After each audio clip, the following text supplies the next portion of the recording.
तो दोस्तों नमस्कार, स्वागत है एक बार फिर से आप सभी का मेरे नए वीडियो में।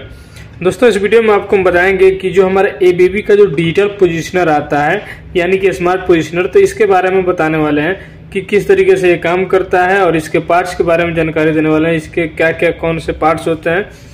उसके बाद दोस्तों इसका हम नेक्स्ट वीडियो में बताएंगे कि किस तरीके से जो पैरामीटर किस तरीके से सेट किए जाते हैं और इसका जो कैलिब्रेशन का मेथड क्या है। तो उसके पहले हम इसके पार्ट्स के बारे में बता देते हैं और इसके ये जो हमारा ABB का स्मार्ट पोजीशनर जो है इसके बारे में कुछ डिटेल आपको बताते हैं। तो सबसे पहले दोस्तों ये जो है जो हमारा मेक है इसका ABB का जो स्मार्ट या फिर डिजिटल टाइप का जो पोजीशनर है ये है इलेक्ट्रोन्यूमेटिक टाइप के पोजीशनर। जैसा कि आपको पता है कि पोजीशनर जो है हमारा दो टाइप के आते हैं मेनली, एक तो होता है जो हमारा न्यूमेटिक, एक होता है इलेक्ट्रोन्यूमेटिक। तो जो न्यूमेटिक उसको बोलते हैं जिसमें हमारा IP कन्वर्टर जो होता है वो बाहर लगा रहता है और जो पोजीशनर होता है वो अलग होता है। लेकिन जो इलेक्ट्रोन्यूमेटिक होता है वो इलेक्ट्रोन्यूमेटिक वाले में क्या होता है कि IP कन्वर्टर और पोजीशनर दोनों इनबिल्ड होता है, यानी कि एक ही केसिंग में दोनों होता है, तो उसको हम बोलते हैं इलेक्ट्रोन्यूमेटिक।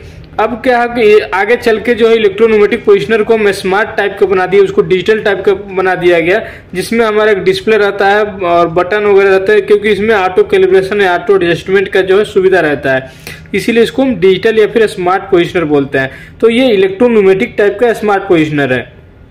तो इसका हम नेम प्लेट के बारे में पहले बता देते हैं। देखिए यहाँ पे इसका जो नेम प्लेट है, इस नेम प्लेट पे इसके कुछ हमारे जो है डिटेल दिए गए रहते हैं। जैसा कि आप देख पा रहे होंगे ये जो TZIDC सीरीज है, यानी कि जो सीरीज है ABB का जो पोजीशनर का सीरीज है TZIDC, ये इसका सीरीज है। यहाँ पे इसका टाइप लिखा हुआ है, जो टाइप है आप ध्यान से देख सकते हैं कि V18345, बाकी आगे का जो है इसका सीरियल नंबर होता है। तो इसका मॉडल नंबर और ये सीरियल नंबर जो है इसके टाइप्स में। इसके अलावा यहाँ पे देखिए सीरियल नंबर इसका दिया हुआ है, ये ईयर ऑफ मैन्युफैक्चरिंग है 2016, और जो सप्लाई प्रेशर है, सप्लाई प्रेशर के यानी कि जो इसका आप मेन जो एयर का जो सप्लाई देंगे वो आप 20 से 90 PSI तक आप दे सकते हैं, यानी कि 1.4 से 6 बार यानी कि kg। और इस पे इनपुट सिग्नल जो है आपका 4 to 20 मिलीएम्पियर नॉर्मली जो पोजीशनर का इनपुट सिग्नल होता है वही है इस पे। उसके बाद यहाँ पे आउटपुट देखा जाए तो आउटपुट जो ये सिंगल एक्टिंग टाइप का है। सिंगल एक्टिंग का मतलब ये हो गया कि आप जो सिंगल एक्टिंग टाइप का जो वाल्व है उसमें आप इसको यूज कर सकते हैं। दो टाइप के हमारे वाल्व भी आते हैं, पोजीशनर भी आते हैं, डबल एक्टिंग टाइप और सिंगल एक्टिंग टाइप। लेकिन ये जो हमारा पोजीशनर है देखिए ये इसमें हमारा डबल एक्टिंग का भी ऑप्शन यहाँ पे प्रोवाइड किया गया रहता है, लेकिन ये सिंगल एक्टिंग में यूज कर रहा है, इसीलिए यहाँ पे इसका जो एक एयर का जो पोर्ट है उसको आपको देखिए यहाँ पे डमी किया हुआ है। तो ये क्योंकि ये सिंगल एक्टिंग में यूज होगा इसलिए इसका जो है type of single acting, internal जो एडजस्टमेंट है वो भी सिंगल एक्टिंग के लिए इसका बनाया गया है। अब देखिए ये तो इसका नेम प्लेट का डिटेल हो गया, और आउटपुट में आपको देखिए आउटपुट जो फीडबैक में भी आपको 4 to 20 मिलीएम्पियर इसमें से लिया जाता है। इसके बाद इसका जो मेन जो कवर है, मेन कवर में देखिए दो टाइप का आता है। एक तो होता है ये जो डायरेक्ट कवर होगा, यहाँ पे एक लुकिंग ग्लास होगा, यहाँ पे ABB का लोगो रहता है। इसके अलावा एक दूसरे टाइप का भी आता है जिसमें यहाँ पे देखिएगा सेंटर में जो रहता है मैकेनिकली इंडिकेशन वाला एक दिया गया रहता है, पोजीशन इंडिकेशन करने के लिए। जैसे जैसे आप जो पोजीशन रहता है उस पोजीशन को यहाँ पे शो करता है, ओपन और क्लोज के जो है पोजीशन शो करने के लिए। लेकिन इसमें नहीं है, जैसे कि अंदर में देखिए यहाँ पे इतना है जो ये पार्ट दिया गया, इतना कटिंग करके इसमें एक मैकेनिकली इंडिकेशन के लिए एक रोटरी टाइप का एक लगा रहता है, जो कि इंडिकेशन देता है कितना % वाल्व ओपन है या फिर क्लोज है, तो उसके लिए रहता है। और यहाँ पे देखिए इंडिकेशन के लिए यहीं पे लिंक दिया गया रहता है, इससे वो कनेक्टेड रहता है, जो कि आप दूर से ही देख के पता चल जाता है कितना % जो वाल्व जो है ओपन है या फिर क्लोज है।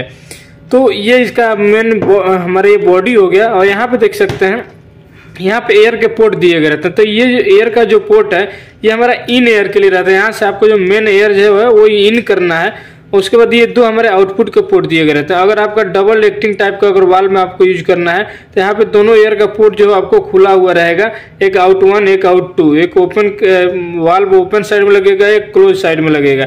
लेकिन हम जबकि ये सिंगल एक्टिंग टाइप वाल्व में यूज हो रहा है, सिंगल एक्टिंग टाइप में कंट्रोल वाल्व में, तो इसीलिए आउटपुट 2 जो है यहाँ पे इसको डमी किया गया है। अब डमी मतलब होता है कि इसमें प्लग जो होता है इसमें कस के इसको टाइट किया जाता है ताकि एयर जो यहाँ से आउट ना हो।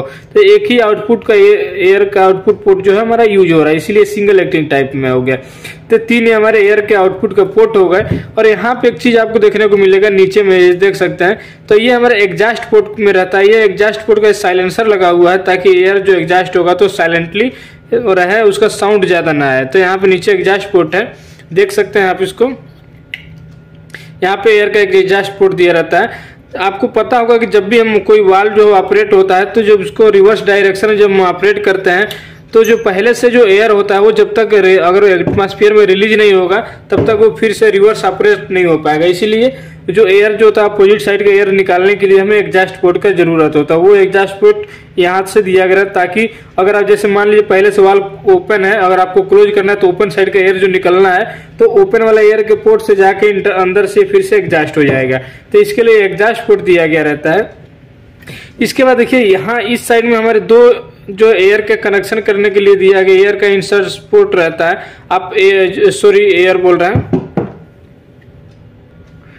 इसके बाद देख सकते हैं यहाँ पे इस साइड में ये दोनों केबल इंट्रेंस दिया हुआ है, दो केबल इंट्रेंस का जगह रहता है। एक आपका पावर सप्लाई का केबल या फीडबैक के लिए, और दूसरा वाला जो दिया गया रहता है अगर मान लीजिए आपको एक जो फीडबैक टाइप का जो मॉड्यूल है, फीडबैक मॉड्यूल आपका दूर लगा हुआ है, रिमोट में लगा हुआ है, तो उसका केबल आपको दिया हुआ रहता है ताकि आप यहाँ से दूसरे वाले में से केबल ला के यहाँ से कनेक्ट कर सकते हैं। तो ये आपका केबल इंट्रेंस हो गया और ये बाकी हमारा आपका केबल ग्लैंड है जिसके थ्रू हम केबल को इसमें टाइट किया जाता है। इसके बाद देखिए यहाँ पे केबल का जो टर्मिनेशन के लिए जो हम देखेंगे कि ध्यान से इसमें कई सारे हमारे टर्मिनल दिए गए रहते हैं, टर्मिनल ब्लॉक जो रहता है। तो ये टर्मिनल ब्लॉक में देखिए नंबरिंग दिया हुआ रहता है। तो आप ध्यान से यहाँ पे देखेंगे तो ये जो नंबरिंग है आपको दिखेगा कि यहाँ पे 11-12 दिया हुआ है प्लस माइनस करके, उसके बाद 81-82 दिया हुआ है, उसके बाद 83-84 और यहाँ पे आगे में देखिए 51-52 और 41-42 और 31-32। तो ये देखिए 11-12 और 31-32 जो जनरली सभी मॉडल में रहेगा। ये जो हमारे पोजिशनर इसके कई सारे मॉडल आते हैं। तो ये जो 11-12 और 31-32 जनरली सब में ही रहेगा। बाकी के जो हमारे यहाँ पे टर्मिनल्स जो है ये ऑप्शनल रहता है, किसी में यूज होता है किसी में यूज नहीं होता है। तो यहाँ पे देखिए 11-12 जो रहता है हमारा इनपुट सप्लाई के लिए रहता है, जो हम यहाँ से इनपुट सिग्नल देते हैं इसको ऑपरेट कराने के लिए। और 31-32 जो रहता है वो फीडबैक के लिए रहता है कि वाल्व कितना ओपन है उसका फीडबैक देने के लिए यहाँ पे रहता है। तो आप फिर वो फीडबैक का केबल आप 31-32 पे कनेक्ट करेंगे और जो इनपुट सिग्नल जो 4 to 20 मिली एम्पियर जो आता है वो उसका 11 और 12 पे आपको कनेक्ट करना होता है। तो इसका हो गया टर्मिनल डिटेल्स। इसके बाद यहाँ पे देखिए ये जो देख रहे हैं सेंटर में ये फीडबैक सॉफ्ट है, फीडबैक सॉफ्ट जिसमें और मैकेनिकल जो इंडिकेशन जो कनेक्ट रहता है वही रहता है, जो कि यहाँ पे बैक साइड में देखिए निकला हुआ है फीडबैक सॉफ्ट। ये जो फीडबैक सॉफ्ट है इसी के साथ एक फीडबैक लीवर कनेक्ट रहता है और वाल्व के साथ अटैच रहता है। जैसे जैसे वाल्व जितना ओपन क्लोज होता है तो उसके साथ ही ये हमारा रोटेट होता रहता है, ये घूमने के लिए फ्री रहता है और ये रोटेट होता है तो इससे हमारा मैकेनिकली हमें पता चल जाता है कितना % वाल्व है ओपन या फिर क्लोज है। देखिए जैसे पीछे साइड से घुमाएंगे तो देख सकते हैं ये भी आगे साइड से भी ये रोटेट कर रहा है। तो ये फीडबैक सॉफ्ट हो गया। इसके बाद ये जो हमारा मेन अंदर का जो बॉडी है, बॉडी में देखिए एक LCD डिस्प्ले दिया गया रहता है। ये LCD डिस्प्ले है, जो भी पैरामीटर होंगे वो सारे इसमें शो करते हैं। इनके अलावा यहाँ पे देखिए 4 बटन दिए गए रहते हैं। 4 बटन जो है कॉन्फ़िगरेशन बटन, ये पुश टाइप का जो बटन है। तो यहाँ पे एक दिया हुआ E, एक दिया हुआ M, एक दिया हुआ अप, एक ये दिया हुआ डाउन। तो M जो है ऑटो मैनुअल सिलेक्शन के लिए रहता है, E वाला जो है एंटर बटन है और ये अप डाउन की जो है मेनू में आपको या फिर पैरामीटर में आगे अप डाउन या फिर फॉरवर्ड रिवर्स जाने के लिए रहता है। इसके अलावा इसका जो मेन जो हमारा पोजिशनर का जो मेन पार्ट होता है, जैसे कि हमारा टार्क मोटर और स्पूल बाल। टार्क मोटर क्या करता है, एज ए हमारा IP कन्वर्टर काम करता है, जो हम 4 to 20 मिली एम्पियर सिग्नल इस पे जो हम प्रोवाइड करते हैं तो 4 to 20 मिली एम्पियर हमारे टार्क मोटर पे जाता है। टार्क मोटर जो है उससे क्या करता है कि 3 to 15 PSI एयर का प्रेशर जनरेट करता है और इसमें हमारे जो पायलट वाल्व जो हमारे लगे रहते हैं, इसमें वो जो पायलट वाल्व है वो स्पूल टाइप का वाल्व होता है। उस स्पूल टाइप के वाल्व को ऑपरेट कराने के लिए हमारा 3 to 15 PSI जो है वो इस पे अप्लाई किया जाता है। तो देखिए इसमें एयर का जो मेन जो सप्लाई देते हैं, जैसे इनपुट साइड में अपने जो मेन यहाँ से सप्लाई देना है वो आपका जाएगा 1.5 से 6 kg या फिर 1.5 से 7 kg का एयर जो है मेन सप्लाई आप इस पे देते हैं। और उसी में से इंटरनली क्या होता है कि एक एयर का जो पोर्ट होता है वो इंटरनली जाता है हमारे आईपी कन्वर्टर टाइप का जो रहता है, जैसे या फिर टार्क मोटर का जो पूरा असेंबली रहता है उस पे जाता है। टार्क मोटर पे हम पावर सप्लाई देंगे तो जो इंटरनल इसका जो अरेंजमेंट रहता है आईपी कन्वर्टर का, उस पे एक डायफ्राम रहता है। डायफ्राम पे ये टार्क मोटर जो फोर्स करता है उसके नोजल पे, तो नोजल ओपन होता है तो उसके अकॉर्डिंग जो है जो पायलट एयर जो निकलता है इसमें से थ्रू 3 to 50 यानी 3 से 15 PSI का जो एयर होता है वो पायलट का जो काम करता है वो आता है हमारा मेन स्पूल वाल जो होता है उन पे आता है। और उनका जो स्पूल होता है स्पूल को दबाने का काम करता है। स्पूल के ऊपर जो लगे रहते हैं डायफ्राम, वो डायफ्राम के ऊपर 3 to 15 PSI का जो प्रेशर है, जितने आप इस पे कमांड देंगे उतना ही प्रेशर जनरेट होता है 3 से 15 PSI के बीच। और वो जो एयर आता है मेन डायफ्राम पे फोर्स करता है तो स्पूल जो है ऑपरेट होता है। अब जैसे स्पूल ऑपरेट होगा तो जिस तरीके से सोलेनॉइड वाल जो है ऑपरेट होता है तो सेम वही फंक्शन हमारा स्पूल वाल यानी कि पायलट वाल पे होता है। और यहाँ के एयर का जो पोर्ट था उसके अकॉर्डिंग जो एयर का प्रेशर निकलते रहता है। और इसके बाद हम एक्चुएटर में यहाँ कनेक्ट कर देते हैं, चाहे वो कंट्रोल वाल्व हो या फिर कोई रोटरी एक्चुएटर हो।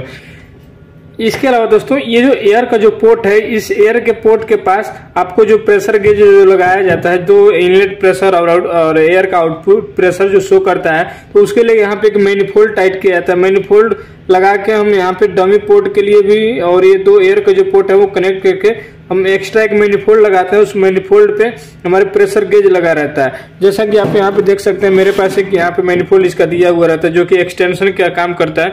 यहाँ पे देखिए एक जो डमी पोर्ट है, डमी पोर्ट के लिए यहाँ पे भी एक पोर्ट ब्लॉकेड है और दो हमारा ओपन है। तो ये दो ओपन जो है एक इनपुट लाइन में है एक आउटपुट लाइन में है। और इसको यहाँ पे इस तरीके से इसको रख के यहाँ पे मैनिफोल्ड को यहाँ पे टाइट किया जाता है। और टाइट करके इसमें जो दो प्रेशर गेज है इनको यहाँ पे माउंट लगाने के लिए फिट करने के लिए ऑप्शन दिया गया रहता है।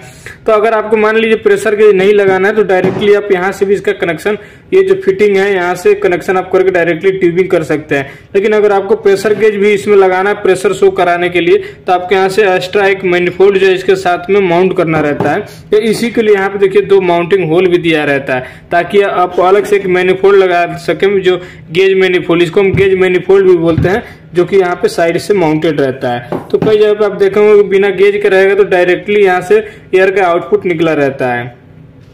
तो ये हमारा क्वार्टर साइज के जितने एयर के जो पोर्ट है वो क्वार्टर साइज का दिया हुआ है। उसके बाद दोस्तों नेक्स्ट वीडियो में हम आपको समझाएंगे कि इसमें किस तरीके से पावर ऑन करने के बाद इस बटन्स के क्या क्या काम होता है, कौन से बटन से क्या क्या करते हैं, कैसे फंक्शन, अगर सारा पैरामीटर अगर रीसेट करना है तो रीसेट कैसे करेंगे, और पैरामीटर में सेटअप और कॉन्फ़िगरेशन कैसे किया जाता है, कितने इसमें पैरामीटर होते हैं, ये सब के बारे में बताएंगे। कंट्रोल वाल्व को डिटेल किस तरीके से डाला जाता है, सारे पैरामीटर हम आपको नेक्स्ट वीडियो में इसके बताएंगे।